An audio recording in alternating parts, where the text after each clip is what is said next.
What's up guys, my name is Odo and today we're talking about the Hammer and Dauntless, but more specifically, a guide for the Hammer and Dauntless, because a lot of you have asked me for exactly that. So in this video, I'll be talking about the most important combos for the Hammer and the most important cells.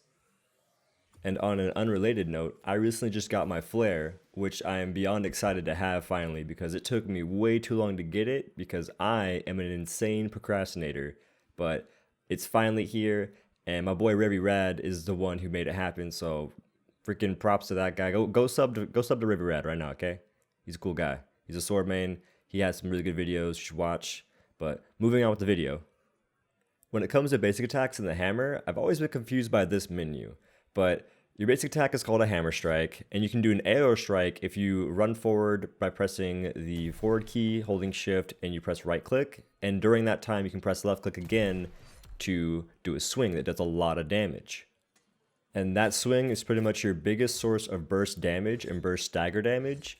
And you also have a move called Concussive Aether, which is a combo finisher that does an insane amount of raw damage at the end of a physical combo. This move is executed by pressing right click at the end of a combo. The damage of this move is based on how many shells you have for the hammer, and the shells are in the top left. It's those little like file looking things. And if you have all 4, you'll do the max amount of damage. If you have anything less than 4, you'll be doing reduced damage. So the goal here is to use that move if you have max shells. Next up, we have Prime Strikes, which I'm going to start off by saying that Prime Strikes doesn't seem to be the best way to do DPS with a hammer. It's actually better to just not prime your hits. Now with that being said, Prime Strikes can be used if you're trying to go for a stagger on a behemoth, and you're also using the Lunging Strikes combo, in which case you can prime those hits to get a really fast stagger.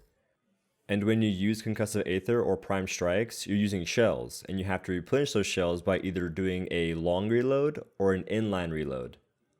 A regular reload reloads all 4 shells at once, but you can get a bad reload, in which case you will have green looking files or shells, and the only way to get a good reload is to press Q and then press it again in the sweet spot, in which case you will have silver looking files or shells. If you're just looking to get back a single shell, what you can do is an inline reload, which is executed by pressing Q after any swing with the hammer. But you have to hit a certain sweet spot when you do this, or else you won't get anything back. And sometimes if you do it too late, you'll actually start a regular reload, which can get super annoying. And when it comes to this, if you do get it off perfectly, you'll actually consume stamina. So be wary of your stamina, because if you run out, you can get hit in the process, and that's no fun. Finally, we're to the combos, which are not that complicated, honestly, because for the most part, you pretty much only use the first combo, which is horizontal swings. This combo is executed by standing still and pressing left click 3 times. The next physical combo, I can't talk, is the Lunging Strikes. This combo is executed by pressing the forward key, not the right key, the forward key, and pressing left click 3 times. And this combo is used to try and get a stagger quickly on a behemoth if you're hitting the face. The last combo is one that no one uses to my knowledge, and honestly, it is used on accident.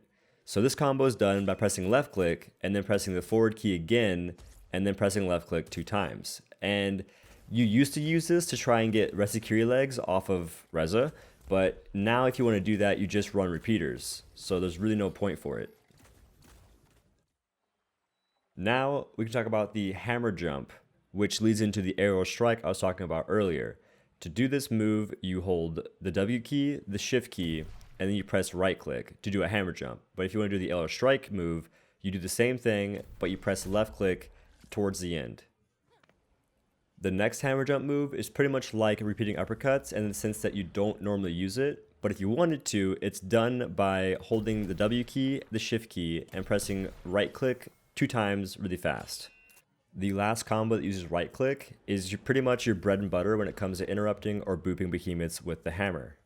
It's executed by pressing right click really fast without sprinting in any direction you want to go. You can be W, well, right, forward, left, right, back, whatever you want to do. The way I use it for interrupting is I just stand still and I wait for the behemoth to get close and then I press right click twice really fast. And I might be a bit late in saying this, but you can interrupt any behemoth with pretty much any attack from the hammer. I just recommend Evasive Blast because it's easy and effective. Lastly, there's these cells for the hammer, which the pretty much most important cell to have for the hammer is Overpower, except on Rezakiri because Rezakiri doesn't get affected by Overpower, but that's like a little exception.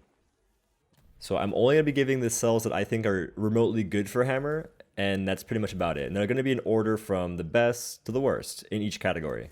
The first cell category is about power cells with Overpower, Rage Hunter, Aether Hunter, Rage, and Knockout King.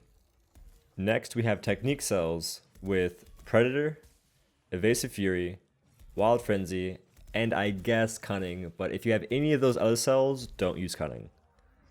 Then we have utility cells with Conduit and Aetheric Attunement. And the placement of these cells is sort of biased in a way because I love Conduit. So you can use Aetheric Attunement first if you want. I just prefer Conduit in my builds, and that's just me.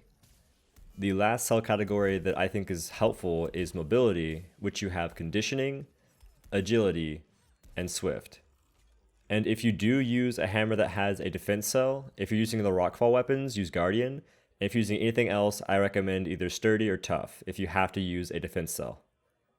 And with that being said, that is it for this video, guys. I really hope you enjoyed it. If you did, maybe leave a like or subscribe. If you have any questions about anything I said, leave a comment. If you have any corrections for what I said, leave a comment as well. And I want to say thank you guys for watching my videos and enjoying the content. We had 134 subs recently, and that's kind of wild. But I've been Doe, and remember, there's no I in team, but there is an I in pie. But you guys have a good one, and I'll see you in the next one. Peace.